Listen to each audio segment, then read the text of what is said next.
Hello students. पिछली कुछ classes से हम मुग़ल साम्राज्य के बारे में चर्चा कर रहे थे और हम बाबर का अध्ययन कर चुके हैं। आज की क्लास में हम हुमायूं के बारे में चर्चा करेंगे और हम ये जानेंगे कि जब बाबर की मृत्यु के उपरांत जो उसका पुत्र था हुमायूं, वो मुग़ल साम्राज्य का अगला बादशाह नियुक्त हुआ तो उसको किन किन समस्याओं का सामना करना पड़ा, अर्थात उसकी जो प्रारंभिक समस्याएं थी वो कौन कौन सी थी। हुमायूं की प्रारंभिक कठिनाइयों को जानने से पूर्व हम उसके प्रारंभिक जीवन के बारे में चर्चा करेंगे। और हुमायूं का जो काल माना जाता है वो 1530 से लेकर 1556 ईस्वी तक का माना जाता है। नासिरुद्दीन हुमायूं का जन्म 6 मार्च 1508 ईस्वी को काबुल में हुआ था और बाबर के चारों पुत्रों में से हुमायूं सबसे बड़ा था। उसकी माता का जो नाम था वो माहिम बेगम था। बाबर द्वारा हुमायूं की शिक्षा का बहुत अच्छा प्रबंध किया गया था और हुमायूं तुर्की, अरबी, फ़ारसी और हिंदी भाषाओं का बहुत अच्छा ज्ञाता था। इसके अलावा उसने दर्शन शास्त्र और गणित की भी शिक्षा प्राप्त की थी। बाबर द्वारा हुमायूं के लिए उचित सैनिक शिक्षा का भी प्रबंध किया गया था और 18 वर्ष की आयु से ही हुमायूं द्वारा युद्ध में भाग लेना प्रारंभ कर दिया गया था। हुमायूं ने पानीपत के युद्ध और खानवा के युद्ध में भी भाग लिया था और इस तरह शासक बनने से पूर्व हुमायूं को युद्धों का बहुत अच्छा अनुभव था।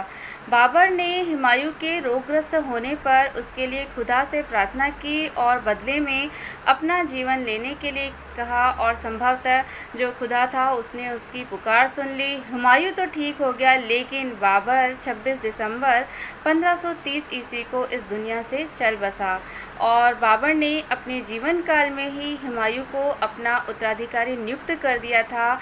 लेकिन बाबर की मृत्यु के उपरांत हुमायूं के संभल में होने के कारण प्रधानमंत्री निजामुद्दीन अली ने बाबर के बहनोई मेहंदी ख्वाजा को राज सिंहासन पर आसीन कराने का एक षड्यंत्र किया, लेकिन यह कार्यान्वित होने से पूर्व ही असफल हो गया और हुमायूं को 30 दिसंबर 1530 ईस्वी को बाबर के उत्तराधिकारी के रूप में राजगद्दी पर बिठा दिया गया और इस तरह से बाबर की मृत्यु के उपरांत मुग़ल साम्राज्य का जो अगला शासक हुआ वो हुमायूं हुआ।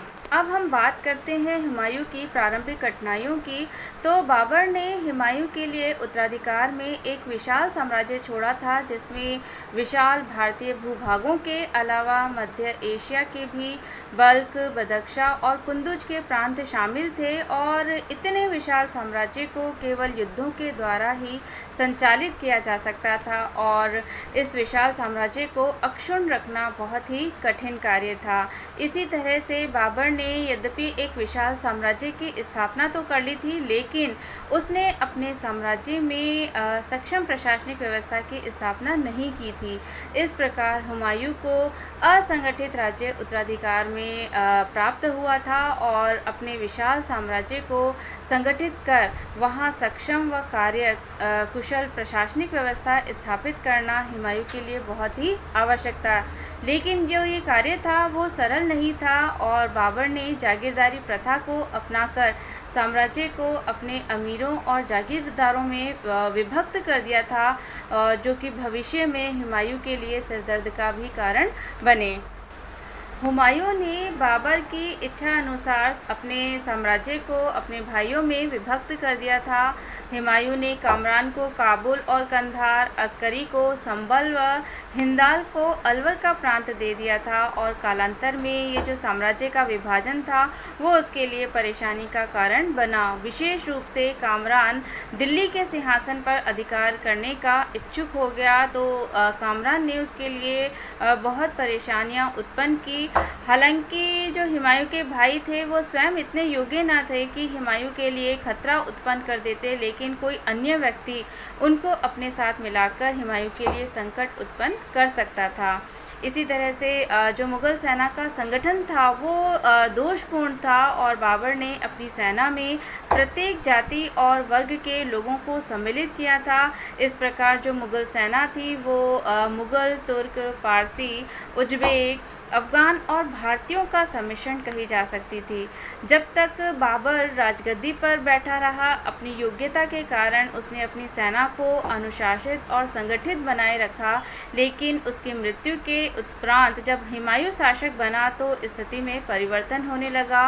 अतः सेना को अनुशासित और संगठित रखना भी हुमायूं के लिए अत्यंत आवश्यक था।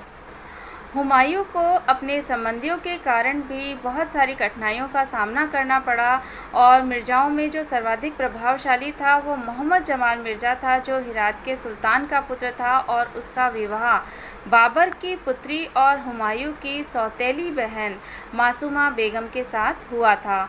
वो दिल्ली के राज सिंहासन पर अपनी नज़रें टिकाए हुए था। उसका जो दूसरा संबंधी था वो मोहम्मद सुल्तान मिर्ज़ा था, जो तैमूर का वंशज था और उसके पास पैतृक राज्य न होने के कारण वो भारत में अपनी आकांक्षाओं को पूर्ण करना चाहता था, अर्थात वो जो मुग़ल साम्राज्य है उस पर अपना आधिपत्य करना चाहता था। एक अन्य संबंधी मोहम्मद मेहदी ख्वाजा था, जो बाबर का बहनोई था और जिसने बाबर की मृत्यु के उपरांत प्रधानमंत्री की सहायता से स्वयं शासक बनने का प्रयत्न किया था।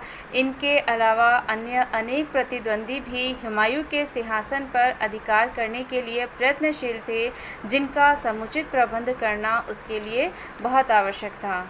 राजपूतों के साथ साथ अफ़गान सरदार भी पुनः अपना राज्य प्राप्त करने का प्रयत्न कर रहे थे और पानीपत के युद्ध में हालांकि जो इब्राहिम लोदी था वो पराजित हो गया था और मारा गया था, लेकिन इससे अफ़गान शक्ति का पूर्ण तरह से उन्मूलन नहीं हुआ था, क्योंकि जो इब्राहिम लोदी का भाई था महमूद लोदी, वो बंगाल के शासक नुसरत शाह की सहायता से फिर से अपने पैतृक राज्य को प्राप्त करना चाहता था।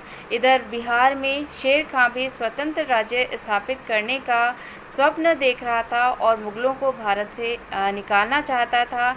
इब्राहिम लोदी का जो चाचा था आलम खां, वो भी गुजरात की सहायता लेकर अधिकार करना चाहता था। तो इस तरह हुमायूं के राजगद्दी पर बैठते समय उपयुक्त सभी समस्याएं उसके समक्ष थी। इन परिस्थितियों में एक योग्य व्यक्ति की आवश्यकता थी, लेकिन हुमायूं की अगर हम बात करें तो हुमायूं उतना योग्य न था, इसलिए उसे अपार संकटों का सामना करना पड़ा। अगली क्लास में बच्चों हम हुमायूं के सैन्य अभियानों के बारे में चर्चा करेंगे और साथ ही हम उसकी असफलता के कारणों पर भी चर्चा करेंगे।